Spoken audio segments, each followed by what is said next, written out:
Als mein Geist in mir ermattete, da erkanntest du meinen Pfad. Auf dem Weg, den ich wandelte, haben sie mir heimlich eine Schlinge gelegt. Psalm 142, 4. Gepriesen sei der Gott und Vater unseres Herrn Jesus Christus, der Vater der Erbarmungen und Gott allen Trostes, der uns tröstet in all unserer Bedrängnis, damit wir die trösten können, die in allerlei Bedrängnissen sind, durch den Trost, mit dem wir selbst von Gott getröstet werden. 2. Korinther Kapitel 1, Vers 3 und Vers 4. Wir alle kennen Ängste. Angst hat viele Gesichter und deren Liste ist unzählig. Angst zu versagen, Angst vor einem bestimmten Weg, Angst in der Dunkelheit, Angst vor dem Altwerden, vor Krankheit und Tod, Menschenangst, Prüfungsangst, Reiseangst, Angst vor Schwäche, Platzangst. Die Liste ist unendlich lang.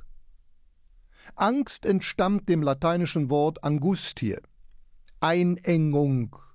Angst fühlt sich an, wie in die Enge getrieben zu sein und keinen Ausweg zu haben. Manche Menschen werden deshalb auch verrückt vor Angst. Wir haben die Zuversicht, die im Hiob-Buch beschrieben ist. Und auch dich führt er aus dem Rachen der Bedrängnis. Das ist die Enge der Angst. Dein Platz wird uneingeschränkte Weite sein und dein Tisch bereitet mit reicher und guter Speise.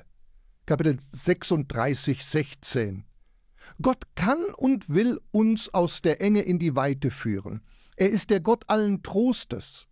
Gott lässt Trübsale und Ängste in unserem Leben zu. Warum? Um unsere Grenzen aufzuzeigen und deutlich zu machen, dass er der Herr ist. Wir dürfen ihn erfahren. Selbst wenn ich vor Angst keinen Ausweg mehr weiß, freue ich mich über deine Gebote, heißt es im Psalm 119, 143. Manche Not lässt Gott zu, damit wir andere durch die eigenen Erfahrungen trösten können. Das griechische Wort für Trost ist mit dem Wort Paraklet, Beistand, jemand, der zu Hilfe kommt, verwandt. Der Trost besteht nicht darin, dass der Herr uns jedes Leid wegnimmt, sondern dass er uns im Leid beisteht. Und das erwartet er auch von uns. Wir sollen unseren Mitchristen in ihrer Not beistehen. Jemand hat einmal gesagt, wir werden nicht getröstet, damit wir uns wohlfühlen, sondern um Tröster zu sein.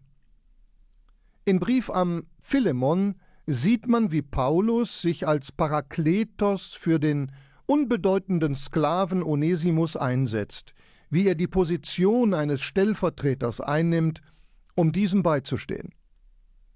Er schreibt, wenn du mich nun für deinen Genossen hältst, so nimm ihn auf wie mich, wenn er dir aber irgendein Unrecht getan hat oder dir etwas schuldig ist, so rechne dies mir an. Philemon 17, 18. Möge der Herr es schenken, dass wir getröstete Tröster sind. Sei guten Mutes.